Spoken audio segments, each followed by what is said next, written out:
The acute low back exercises are meant to be performed in a slow, smooth fashion. We're trying to avoid pain with any of the movements. We want to just rock the joints, tell the body, hey, I'm okay. You can relax the muscle groups. This slow, controlled motion will also help block pain to the brain.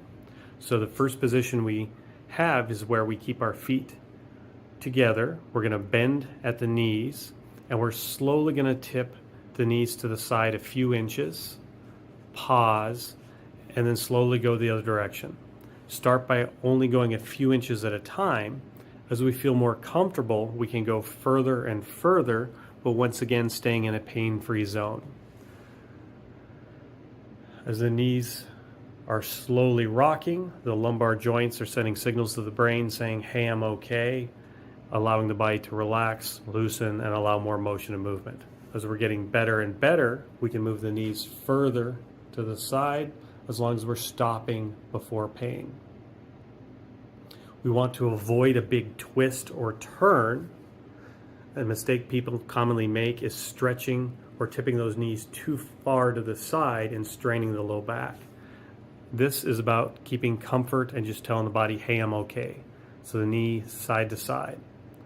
The next position is the knee to the chest, where we're going to bring one leg up to the chest and produce a nice light little stretch. We can put both hands either on top of the knee or on the leg, pulling that knee to the same side shoulder, stretching that low back open, holding for a few seconds, and then taking some of the stretch out, pausing, and coming back in again. We can do this with one leg, 3 sets of 10. If we're feeling better, we could do it with both legs, where we get hold of both knees, pull the knees to the chest, where we're stretching that low back, opening up the joints and help blocking some of the pain. So we hold it at the chest a few seconds, relax some of the tension, and then pull back in again. Next, we're going to put our legs down.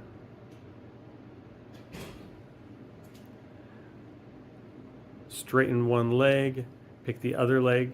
We're going to lift it up in the air, rotate the lower leg 90 degrees. We're going to put the left hand on the right ankle. Rotate the ankle to the side and pull that knee to the same side shoulder.